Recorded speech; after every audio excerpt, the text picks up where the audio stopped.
Hello, my name is Nicole Parks, and I am with Elmira's Hope Alliance. Tonight, we are honored to have a very special guest with us, and also a part of Elmira's Hope Alliance, Reverend Renee Sutton, Esquire, who also practices right here in Chemung County. And she's going to be talking to us and giving us a little background and training, actually, on how to prepare for voting. Okay, so how do you do this thing called absentee voting? Okay, so how do you request an absentee ballot? They're going to start an electronic application portal through the New York State Board of Elections. That's not ready yet, but they say coming soon. You may want to check back with the New York State Board of Elections website to see if it's up and running. I've included a link to their website later on in this presentation. You can send an email request to your county board of election. We're in Chemung County, so I'll put the Vote Chemung email address up there. For those of us who are residents of Chemung County, which includes the city of Elmira, you can phone and ask for an absentee ballot, and I've included the phone number, and also you can request it by fax. I've included the fax number for our local county board of elections. When you're going to call or fax or use any of these methods to request an absentee ballot application, you need to give them your name, the date of birth of the voter, your address where you're registered to vote, and an address where the ballot is supposed to be sent, and your reason for the request. So if John Doe is going to be in Ohio visiting his sister, he would say, my name is John Doe, my date of birth is January 1st, 1970, I live on Oak Street in Elmira, but send it to my sister's house in Ohio, and I'm requesting this because I'm going to be out of town. It's really that simple. If you have a medical condition and you have an underlying COVID illness or an underlying medical condition that makes you susceptible to COVID, that's what you will say. My name is Jane Doe. My date of birth is, February 2nd, 1970. I live on Partridge Street in Elmira. You can send the ballot to my house, but I'm requesting this because I have an underlying medical condition that makes me susceptible to COVID-19 and I cannot vote in person. That's my illness or my disability. So the other two ways that you can request an absentee ballot in New York State is to physically go to your local county board of elections, or you can mail in a paper application or a letter to your local county board of election with your name, date of birth of the voter, your address, and the address you need to send the ballot to. I've included the address here. The 378 South Main Street is their physical location. They're right next to the Samaritan Center at the corner of Mount Zora and South Main Street. So very easy to find, but that's how you can request your absentee ballot. If you don't necessarily want to write a letter, there is a form to request an absentee ballot. I've included two web addresses here. The first one is the New York State Department of the Board of Election, and the second one is the one that's unique to Chemung County. This is the website for parolees to look up on the New York State Department of Corrections and Community Supervision to see if you're at active parolee status and you are in the clear to register to vote or re-register after you've been released from incarceration and you're on active parole status.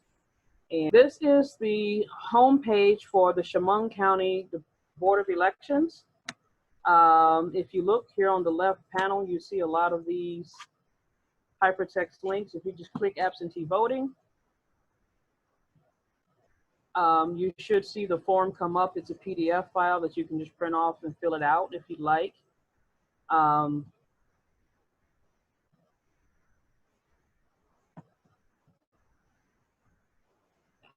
So on the absentee balloting page, this is the hypertext link for the absentee ballot application. This is a place where you check your status online to see if they've actually received your absentee ballot. Every county should have one of these. So for those of you who don't live in Chemung County, find out the county you live in, go to that county's Board of Election website, and then go to their portal. We'll check to see if they've received your absentee ballot. And then this is a place where you get an application to vote absentee if you're in the U.S. military or you're a U.S. citizen who lives outside of the country because you're working out of the country, or you have some situation like that going on. If you requested an absentee ballot by letter, by fax, by email, and you did not turn in one of these when you did it, you just asked, basically you asked by letter or email. So this is what it looks like. It's a one-page document where you just kind of check off the election that you need it for, or if you're going to be away for a while, here is this. Then you check off the reason that you need it. So it could be a temporary illness or physical disability would be the box you check if you're doing it for reasons for COVID-19. And then you just basically fill in your voter information. You can authorize someone to pick up your ballot for you and to drop it off for you if you prefer that. And the same thing for delivery. Okay, so let me go back to my presentation. So as I mentioned earlier, if you're going to apply for an absentee ballot by letter, then you're going to have 4 things in your packet when you get your absentee ballot. The first is going to be the form that I just showed you, which is the application for absentee ballot. The second thing will be your absentee ballot. The third thing will be a security envelope. The fourth thing will be what's called a return envelope. So as I'm, and as I mentioned earlier, if you have a permanent illness or disability, you can fill out a special application with your Board of Elections so that at every election, you're automatically sent an absentee ballot. So if you have a parent that's in a nursing home or someone who's generally confined inside their home, you can fill out a special application so that every election they will automatically send that absentee ballot out to the home or the place where that person is, and they don't have to go through this at every election cycle. So let me give you some deadlines, okay?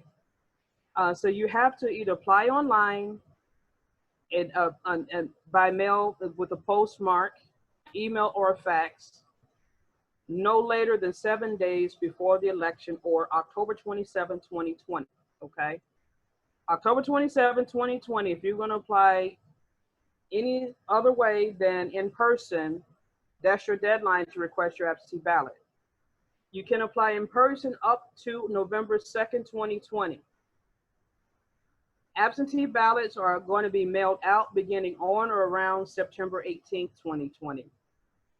You can request an absentee ballot now. Governor Cuomo opened up the timeline to request absentee ballots to like a week or 2 ago.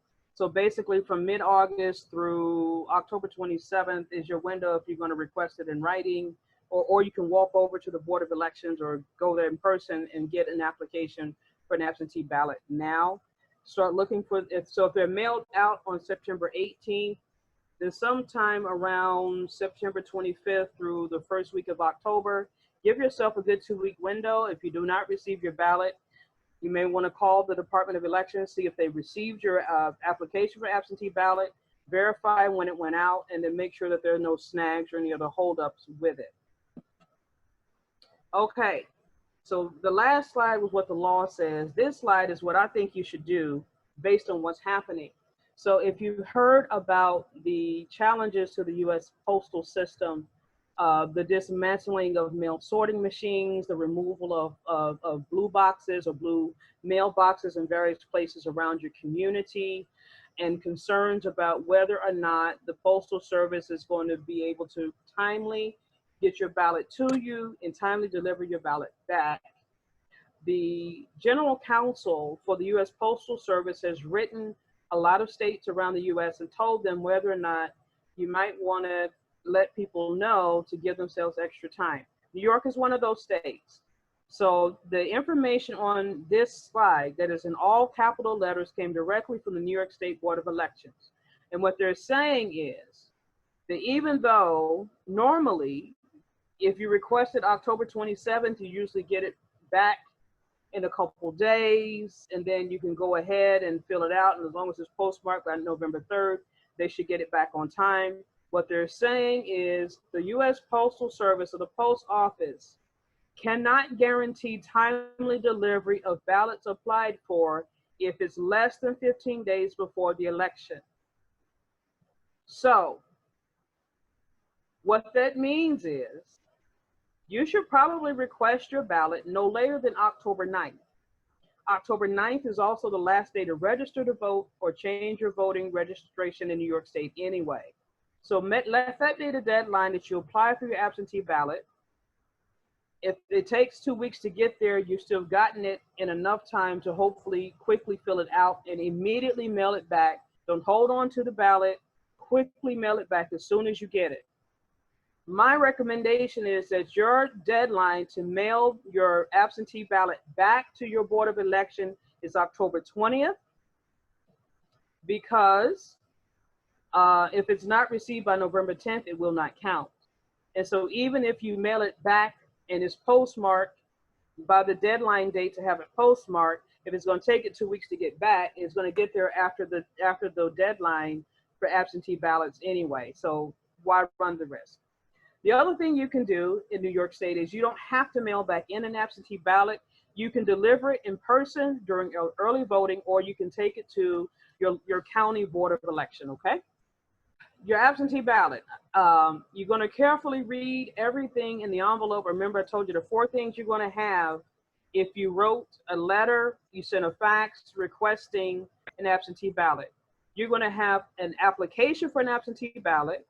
You're going to have your actual ballot.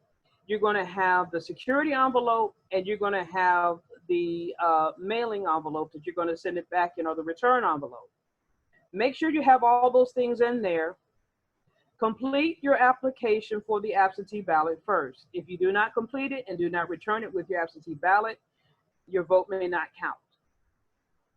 Then you're going to mark your ballot according to your choice for each office in every voting referendum.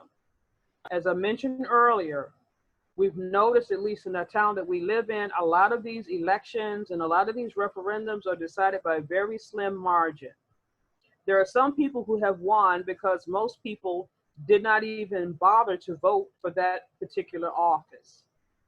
So we're encouraging you to carefully read through your ballot. Make sure you understand what's on it, every office that's on there. If you need help filling out your ballot, contact your county Board of Elections. For the most part, you can have assistance filling out your ballot, but it cannot be your boss, and it cannot be a union steward. Inspectors of election cannot help you unless there's 2 of us there, and that's just to make sure there's no undue influence in how you choose to vote, because it should be your vote, even if you need to have assistance filling out your ballot. So after you've completed your application for an absentee ballot and you've actually filled out your ballot, you're going to fold them up and place it in the security envelope. The security envelope will have a place on there for your signature and the date. Okay? So you're going to sign and date the outside of your security envelope, and you're going to seal it up. Then you're going to take the security envelope and place it inside the return envelope. The return envelope is the one that has the official election mail logo on the envelope. You should look for that official election mail logo on your absentee ballot when it comes to your house. They try to make it stand out so you know it's not junk mail or anything else. Okay? So when you get ready to send it back, you have your application for absentee ballot and your ballot inside your security envelope, and that's if they sent you an application for an absentee ballot because you didn't fill one out. And you're going to seal your security envelope, put that inside the return envelope, and then that's what you're going to return back to the Board of Elections. Now, if you change your mind, you can still vote in person in New York. So how do we know that there's been no double counting or no shenanigans?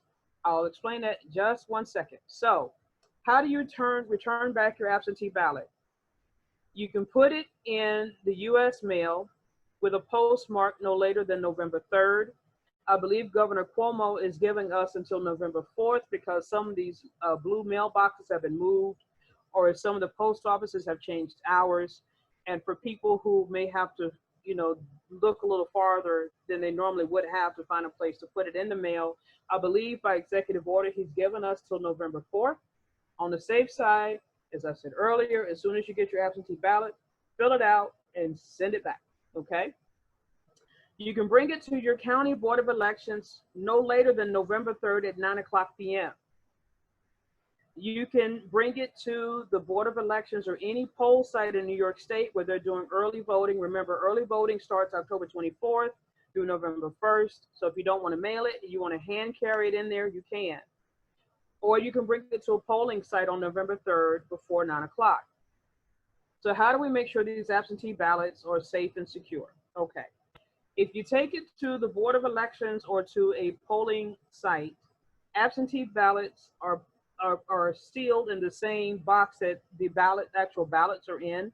So once people have voted, we don't see the ballot, it's run through a Scantron. The absentee ballot stays in the envelope and we just drop it into the chute with the same box of ballots that the board of elections is going to manually hand count if they have to manually hand count.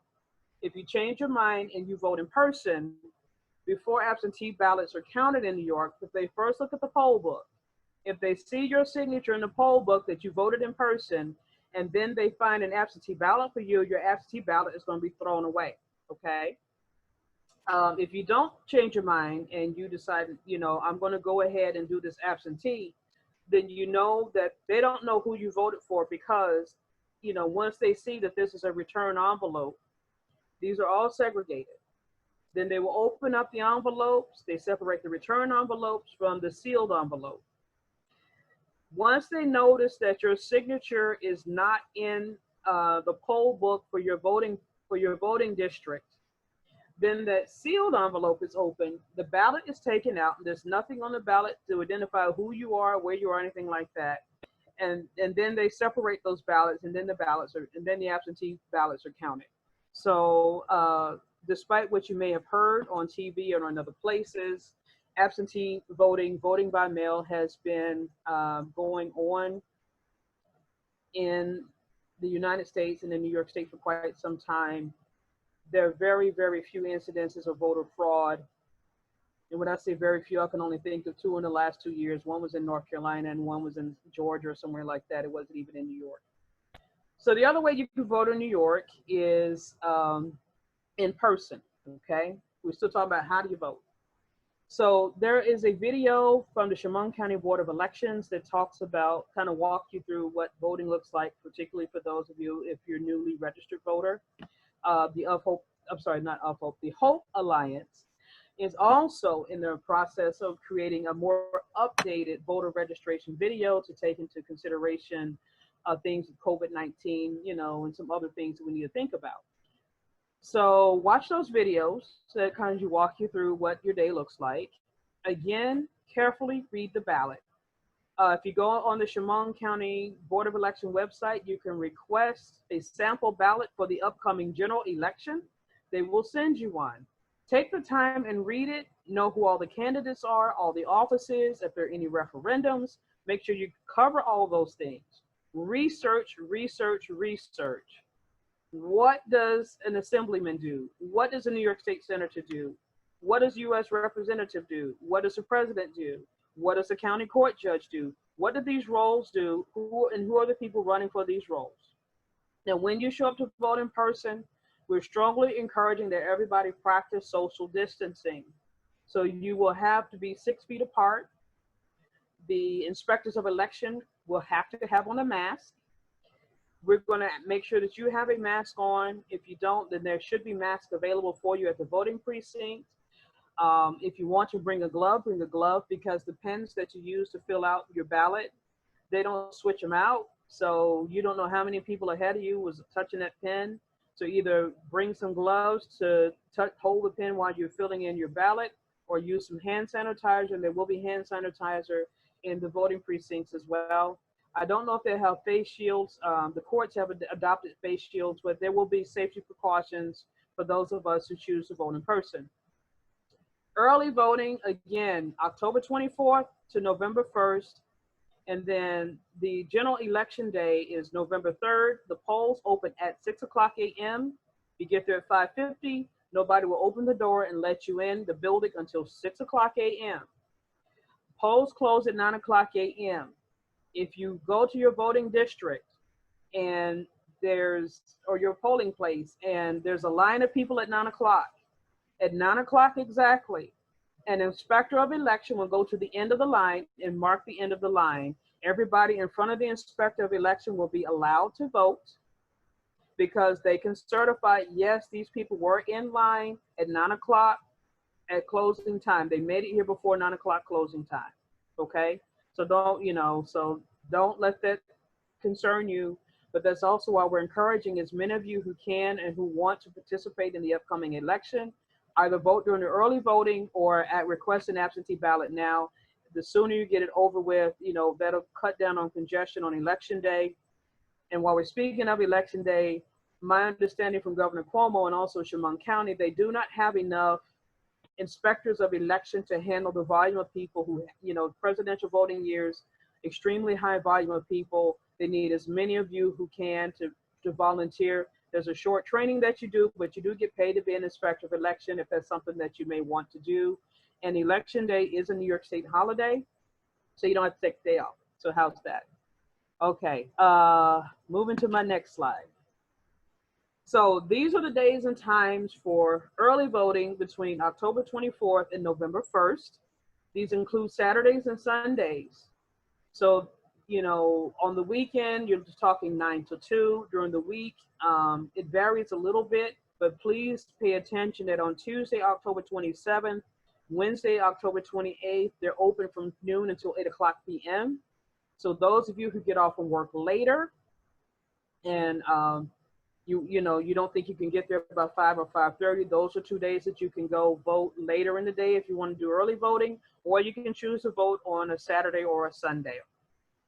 So for those of us who are not doing in-person church, after you finish streaming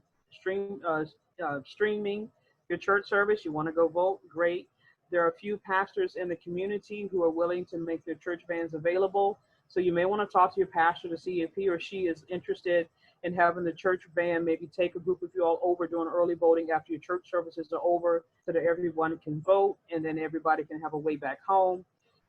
If you want to vote, but you don't know where your precinct is and you need help figuring it out, if you want to vote, but you say, you know what, I have kids, I don't know if I can walk there, and you may need some help getting to the polls, please contact the Hope Alliance, and we will work with you and our community partners to make sure that you have a way to get to the polls to vote. So, early voting days. 378 South Main Street. So basically, the only place in Chemung County where you vote early is the Chemung County Board of Elections. They have a nice big room there for you to come in and sign up to vote early if you'd like. On the day of your general election, where do I go? Somewhere around the middle of October, maybe a little bit sooner than the middle of October, you'll get a little yellow card. Now, if you don't register until October 9th, then it's probably going to come a little bit later in the month of October, but you'll get a little yellow postcard in the mail, and it'll have your name, and it'll tell you where you're supposed to vote and your district number. If you lose the card, don't worry. If you go to the Chemung County Board of Election website that I showed you a few minutes ago, they have a place where you can type in your name, and it'll show you where your polling place is. If you look on that left navigational plane that I showed you before, there is a link to, City of Elmira polling places. There's also a link for polling places in Chemung County for those who live in Van Etten and Spencer and places like that, okay? Worst come to worst, it's election day and you still don't know where to go vote. Look for one of those vote here signs that are on the sidewalk. By law, every polling place in New York State has to have one of those signs on the sidewalk. Go in, talk to the inspector of elections who's there. Tell them, I know I'm registered. I don't know if I'm at the right place. They have a book of every registered voter in Chemung County by your name and by your address, and they can tell you exactly where you're supposed to go. So if you can't vote at that particular polling location, it's okay. The inspectors of election will tell you the right place to go. They will call the Chemung County Board of Elections to let them know that, hey, John Doe showed up. He thought he was 11-1. He's really 9-3. So we're going to give him the address, and the Board of Elections will let the people at the 9-3 district know, hey, there's a voter that's supposed to vote at just particular polling place went to the wrong place, we're sending him or her over there to you so they'll know to be on the lookout for you.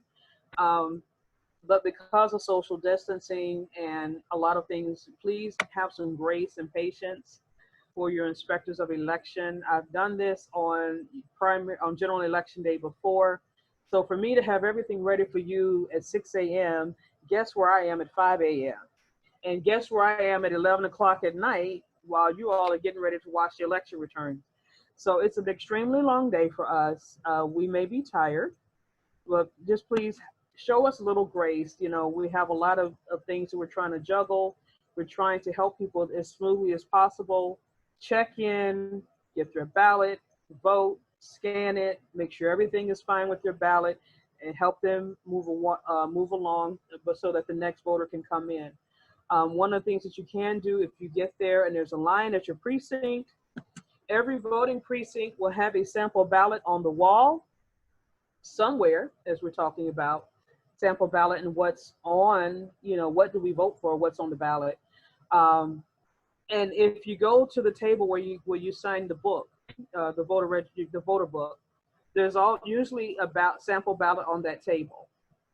Our sample ballots are long, very long, but I encourage everybody, read all of the front of the ballot, read all of the back of the ballot. Some elections, you may actually get 2 pieces of paper that look like ballot paper because that's just how much stuff there is. For those who voted in the Democratic primary, because of the number of delegates, they didn't have enough room on front and back of 1 piece of paper, so they had to go to, you basically got 2 pieces of paper, but there was voting information on both pieces of paper, front and back on one and front on the other. So that's why it's important that you take your time and look at your ballot, and that's why we're encouraging you that even before you show up at the poll to vote, that you request that sample ballot from the Chemung County Department of Elections. Make sure you read it, make sure you understand what's on there and how to fill it out. So upcoming races for the general election in the city of Elmira. We have a constable race, and the constables are peace officers that serve process summons and evictions and a few minor things like that. We have individuals running for county court judge. We have the race for the New York State Assembly. And we also have our federal race for U.S. Congress and President of the United States of America. There may be some ballot referendums on the ballot. The last I checked, I didn't see a sample ballot for November, but as soon as we get it, Hope Alliance will make sure there's a sample ballot available if you need some information or some help with that. So who's running? So Hope Alliance has collected some videos of a lot of these offices of people who have graciously taken their time to come talk to us about who they are, the office they're running for, why that office is important, and what they hope to bring to it. So if you go to elmirashopealliance.com, there's a little place on the homepage that says Meet the Candidates. Click on Meet the Candidates, and you will see all the videos of all the interviews that we've done of a lot of our candidates up there already. If there are some candidates who did not come speak to us the first time, like during August, we're going to give them a second opportunity to come talk to us, particularly those who, for whatever reason they didn't come. So maybe they'll come the second time around. We do not endorse political parties. We do not endorse political candidates. We do provide a forum for candidates to give us information. So that's why we record these sessions with them. That's why it's posted to our website. So if you cannot join us live when the candidate is there, you can watch the replay on the website and know who the candidate was and what he or she had to say. Okay. So now the rest of my talk is just the people that I were able to find out their campaign website and or their Facebook pages. So for Constable, I didn't see anything. If I find something, I'll let you know. And when I find these websites, I try to have it for all the candidates. Like I said, we do not endorse candidates. We do not endorse political parties. We're about voter education, voter process. So for County Court Judge, we have Otto Campanella and Damian Sunsire, and there's their website information there. For New York State Assembly, we have Randy Reed and Christopher Friend. Christopher Friend is the incumbent. The county court judge position is an open seat. The gentleman who used to be the Chemung County Court judge won New York State Supreme Court judge last November. They've created a vacancy in his prior seat. And now these Otto Campanella and Damian Sunsire are running for that county judge seat. And like I said, New York State Assembly, Christopher Friend is the incumbent. New York State Senate, Tom O'Mara is the incumbent. Leslie Danks Burke is the challenger, and there's their contact information. U.S. Congress, Tracy Matrano is the challenger. Thomas Reed is the incumbent. And this is our representatives in Washington, D.C. Christopher Friend and Tom O'Mara are our representatives in Albany, New York at the state level. And then for U.S. President, we have Joseph R. Biden, who is the challenger, and Donald J. Trump, who is the incumbent. So last but not least, here's a page of some helpful websites. Some of them I took you to before, but I have the website for the New York State Board of Elections, the New York State Department of Corrections and Community Supervision, parolee lookup for those of you who want to make sure you can have your voting rights restored now that you've completed your time. And this is primarily for those of you who have felonies. If it's a misdemeanor or a violation, you never lost your right to vote. And even if you're currently incarcerated because of a violation or misdemeanor, you can still vote in the upcoming election, November 3rd, provided that you're registered by October 9th. And then I have the Chemung County Board of Elections. I'll take you to that website. There's a website for the U.S. Census Bureau. Just another plug, please, please, please, please fill out that census form so that we get adequate count, so we can get resources that we need in our county. And then the Voter Assistance Project has more federal information about elections on the federal level. They have information on by state, like how do you vote in your state? How do you check out if you're registered to vote in your state? So they'll basically connect you back to the Chemung County Board of Elections website or the New York State Board of Elections website. And they also have further information about the U.S. Census. So thank you, Nicole. We thank you very much for that beautiful in-service and instruction about how to be prepared in the middle of this worldwide pandemic, how to be safe and prepare and make sure that our vote counts no matter where we are. If we're in a nursing home, hospital, if we are incarcerated. Thank you so much for letting us know what we have to do and when we need to do it. So be mindful, everybody, of those deadlines. And until the next time, Elmira's Hope Alliance says good night. Thank you.